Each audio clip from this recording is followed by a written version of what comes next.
नमस्कार। आपका अखबार के संक में आपका स्वागत है। मैं हूं प्रदीप सिंह।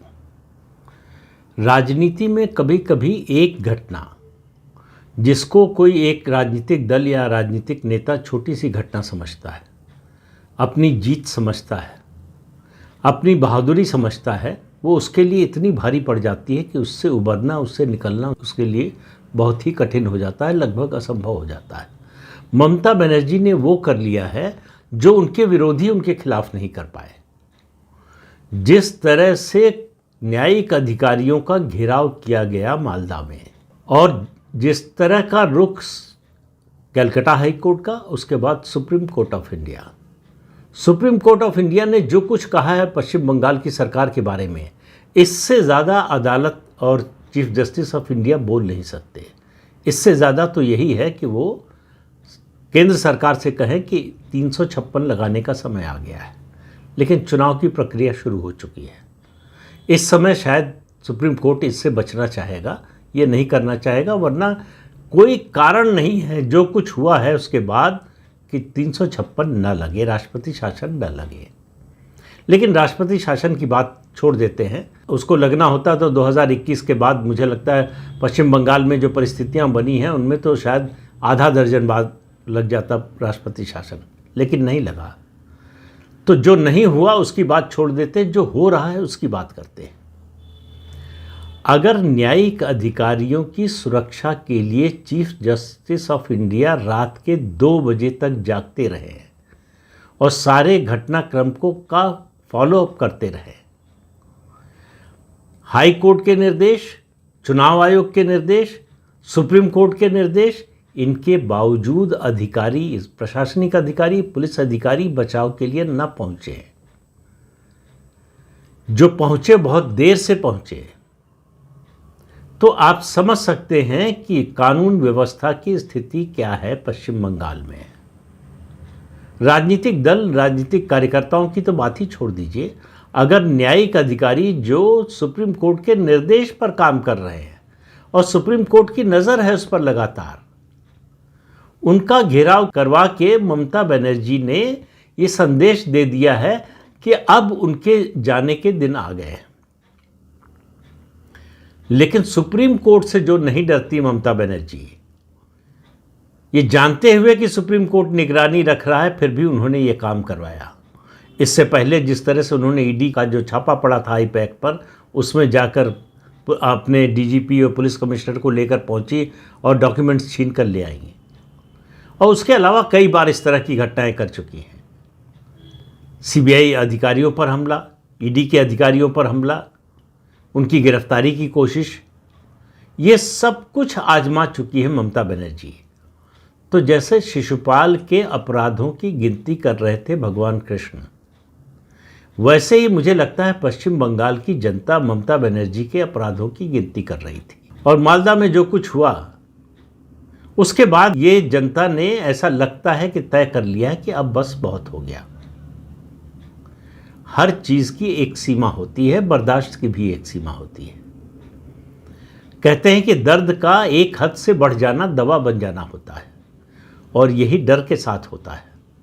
एक हद के बाद डर जो है वो आपकी ताकत में बदल जाता है, आपकी निर्भयता में प्रकट होने लगता है। डर के कारण जब हर समय जीवन खतरे में हो तो एक समय आता है कि व्यक्ति तय करता है कि अब बहुत हो गया, अगर मरना ही है तो लड़कर मरेंगे, चुपचाप नहीं मरेंगे।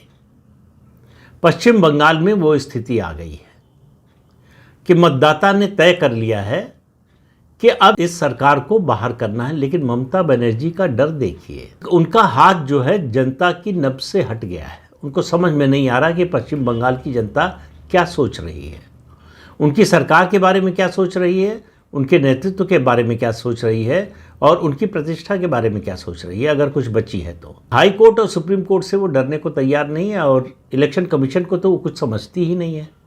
न केंद्र सरकार को समझती है, न प्रधानमंत्री को समझती है, न केंद्रीय गृह मंत्री को समझती है। अब आप उनकी हताशा का स्तर देखिए। केंद्रीय गृह मंत्री अमित शाह ने अपने कार्यकर्ताओं से कहा, डरने की कोई ज़रूरत नहीं है, टीएमसी का कोई गुंडा तुम्हें वोट देने से नहीं रोक पाएगा। मैं 15 दिन यहीं पश्चिम बंगाल में बैठूंगा। ममता बनर्जी का क्या जवाब था? पॉलिटिकल आदमी हैं आप, पॉलिटिकल जवाब होना चाहिए। तो उन्होंने पश्चिम बंगाल में बनने वाले नॉन वेजिटेरियन खाने की एक लिस्ट जारी कर दी, कहा कि ये भी खाइएगा। वो जानती हैं कि अमित शाह शाकाहारी हैं, और ऐसा नहीं है कि पश्चिम बंगाल की कुजीन में, वहाँ के व्यंजनों में जो वेजिटेरियन खाना है वो बिल्कुल नदारद हो। बहुत अच्छे अच्छे खाने जिनकी दुनिया भर में चर्चा होती है। शुक्तो, आलू पोस्तो, बैगन भाजा, लूची छोलार दाल, भापा पनीर, इस तरह के तमाम शाकाहारी व्यंजन हैं जो पश्चिम बंगाल के समाज में बहुत लोकप्रिय हैं। वो चाहती तो कम से कम उस नॉन वेजिटेरियन जो डिशेस हैं उनके साथ इसकी भी सूची जोड़ देती हैं, लेकिन जानबूझकर उन्होंने केवल नॉन वेजिटेरियन खाने की सूची बनाई। भारतीय संस्कृति में अतिथि को देवता माना जाता है, अतिथि देवो भव। अतिथि को वही परोसा जाता है जो उसको पसंद हो।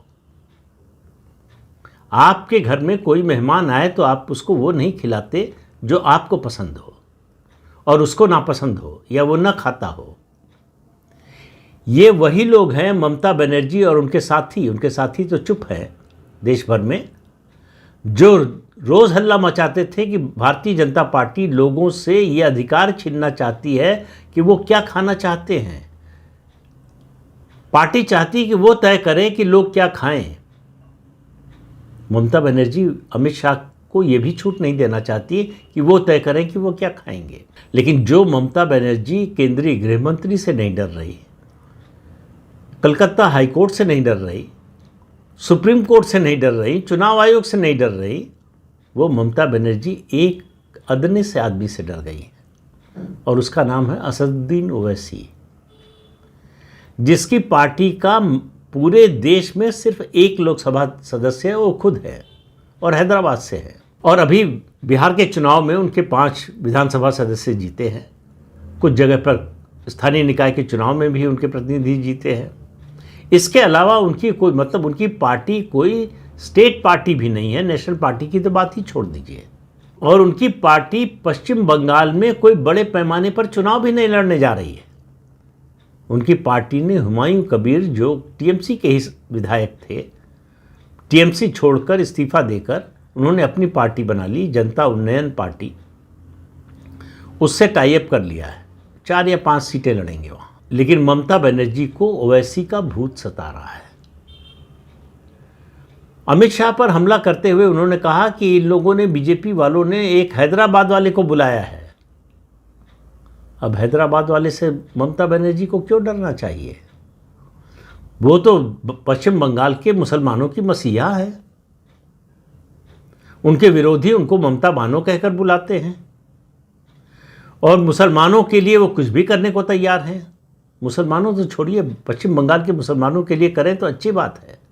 वो तो घुसपैठियों के लिए, बांग्लादेशी घुसपैठिए जो इस देश के नागरिक नहीं हैं, उनके लिए लड़ने मरने को तैयार हैं। उनके खिलाफ पुलिस से, केंद्रीय सुरक्षा बलों से, केंद्र सरकार से, सबसे लड़ने को तैयार है। लेकिन ममता बनर्जी असदुद्दीन ओवैसी से डर गई है। क्यों डर गई है? सिर्फ एक कारण है, उनकी जो सबसे बड़ी राजनीतिक पूंजी है, मुस्लिम वोटों का ध्रुवीकरण टीएमसी के पक्ष में। यह सिर्फ एक मुद्दा है जिसमें जरा भी विचलन से उनको डर लगता है, और वो होता हुआ दिखाई दे रहा है। पश्चिम बंगाल का मुसलमान ऐसा नहीं है कि वो बड़ी संख्या में ममता बनर्जी और टीएमसी के खिलाफ वोट करेगा, लेकिन वो विकल्प, मैं 2-3 वीडियो से कह रहा हूं कि पश्चिम बंगाल का मुसलमान विकल्प तलाश रहा है।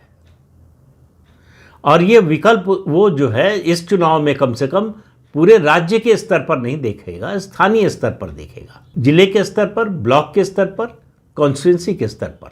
वो इस बात को भूल जाएगा कि किसी भी हालत में ममता बनर्जी को जिताना है। वो जो विकल्प तलाश रहा है उसमें उसे अपने लोगों की संख्या बढ़ानी है, अपने विधायकों की संख्या बढ़ानी है। बीजेपी कहां से जीत जाती है, हार जाती है, ये उसका कंसिडरेशन नंबर 2 पर चला गया है। उसके कंसिडरेशन में जो पहली बात है, प्रमुख मुद्दा है, वो है मुस्लिम विधायकों की संख्या बढ़ाना। और उसको लगता है कि ये काम ममता बनर्जी नहीं कर सकती, नहीं करेंगी।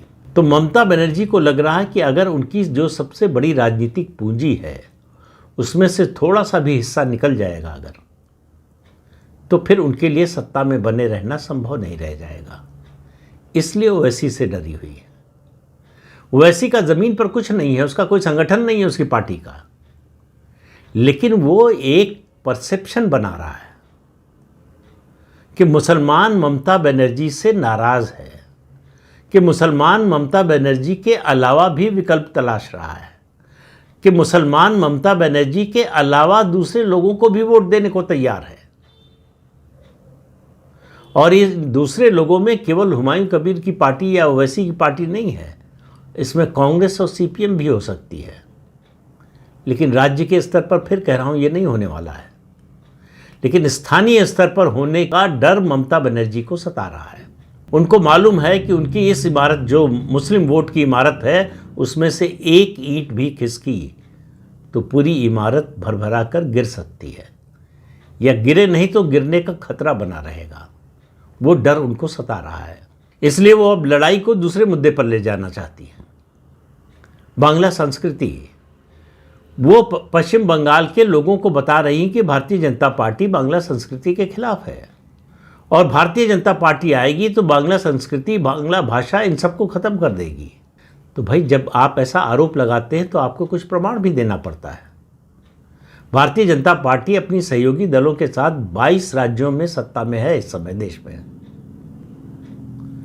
किस राज्य में उसने उस राज्य की भाषा खत्म कर दी, उस राज्य की संस्कृति खत्म कर दी, वेशभूषा, खान पान खत्म कर दिया? कोई एक उदाहरण तो ममता बनर्जी को देना पड़ेगा, अपवाद स्वरूप ही एक उदाहरण तो दें। उनके पास कोई उदाहरण नहीं है। उनके पास क्या है? डर। खुद डरी हुई है और डराने की कोशिश कर रही है। ये जो डरा हुआ व्यक्ति डराने की कोशिश करता है, इस प्रक्रिया में वो अपने आप को हास्यास्पद बना लेता है। वही हो गया है ममता बनर्जी के साथ। वो जितना ज़्यादा उनका डर बढ़ता जा रहा है, उतना ज़्यादा वो डराती जा रही है।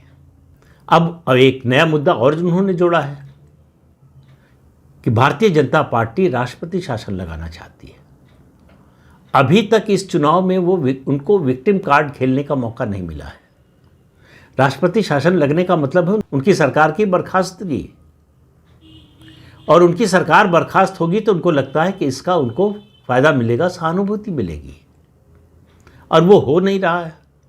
तो इसलिए बार बार इस मुद्दे को उठा रही हैं कि भारतीय जनता पार्टी और केंद्र सरकार जो है तैयारी कर रहे हैं पश्चिम बंगाल में राष्ट्रपति शासन लगाने की। अरे, जब 2021 के चुनाव के नतीजे के बाद इतने बड़े पैमाने पर आपने हिंसा का तांडव किया, तब जब बीजेपी के कार्यकर्ता सैकड़ों की संख्या में मारे गए या पलायन करके भाग गए, उनके घर जला दिए गए, औरतों की इज्जत लूट ली गई, तब भारतीय जनता पार्टी ने राष्ट्रपति शासन नहीं लगाया। तो अब चुनाव से कुछ दिन पहले क्यों लगाएगी? ममता बनर्जी को विक्टिम कार्ड खेलने का मौका क्यों देगी? लेकिन ममता बनर्जी को लग रहा है कि ये उनका आखिरी सहारा है कि किसी तरह केंद्र सरकार राष्ट्रपति शासन लगा दे तो उनको शहीद होने का मौका मिल जाए। तो वो नाखून कटवाकर शहीद बनना चाहती हैं, और उसका मौका नहीं मिल रहा है, इसलिए छटपटाहट बढ़ रही है। इस तरह की जो हरकतें हैं कि गृह मंत्री को नॉन वेजिटेरियन खाने की लिस्ट भेजना कि ये भी खाइएगा, बंगाल में रहेंगे, ये उनका ओछापन है। वो बता रही हैं कि वो बहुत नीचे गिर चुकी हैं और उनकी उम्मीद का कोई सहारा बचा नहीं है। उनको लगता है कि ये डूबते को तिनके के सहारे जैसा है, शायद ये मुद्दा चल जाए। वो कई मुद्दे एक साथ आजमाना चाहती है, हर पार्टी कोशिश करती है, लेकिन वो ऐसे मुद्दे उठा रही हैं जिनका कोई असर पश्चिम बंगाल के मतदाता पर नहीं होने वाला है। लेकिन ममता बनर्जी को चिंता किस बात की है? सत्ता जाने के अलावा किसी चीज़ की चिंता नहीं। उनको इस बात से कोई फर्क नहीं पड़ा कि किस तरह की टिप्पणी राज्य सरकार के बारे में सुप्रीम कोर्ट ने की है। वो बिल्कुल अविचलित हैं। उनको लग रहा है कि कुछ भी बोले सुप्रीम कोर्ट, कुछ भी बोले चुनाव आयोग, केंद्र सरकार, भारतीय जनता पार्टी, कोई कुछ भी बोले, कुछ भी कहे, सत्ता में लौटना हमारा एकमात्र उद्देश्य है। अगर ये सब करके हम इन सब के खिलाफ खड़े होकर सत्ता में लौट आते हैं तो हमारी जीत है, लेकिन ऐसा होता हुआ दिखाई नहीं दे रहा है। पिछले 15 साल में पहली बार ऐसा लग रहा है कि ममता बनर्जी और उनकी फौज भाग रही है, मैदान छोड़कर भाग रही है। और जाते जाते जो कहावत है कि भागते भूत की लंगोटी ही सही, उसी तरह से ये मुद्दे उठा रही है कि शायद इसमें से कुछ निकल आए, शायद इसकी वजह से बचाव हो जाए, लेकिन ऐसा होता हुआ फिर कह रहा हूँ दिखाई नहीं दे रहा है। तो अब ये तमाशा ममता बनर्जी का कुछ दिन का बचा है। फिर कह रहा हूँ 4 मई आई और ममता बनर्जी गई। तो इस अंक में इतना ही, अगले अंक में फिर मिलेंगे किसी नए मुद्दे के साथ। तब तक के लिए अनुमति दीजिए। आपसे अनुरोध है कि ये चैनल देखिए, शेयर कीजिए, लाइक कीजिए और सब्सक्राइब जरूर कीजिए। नमस्कार।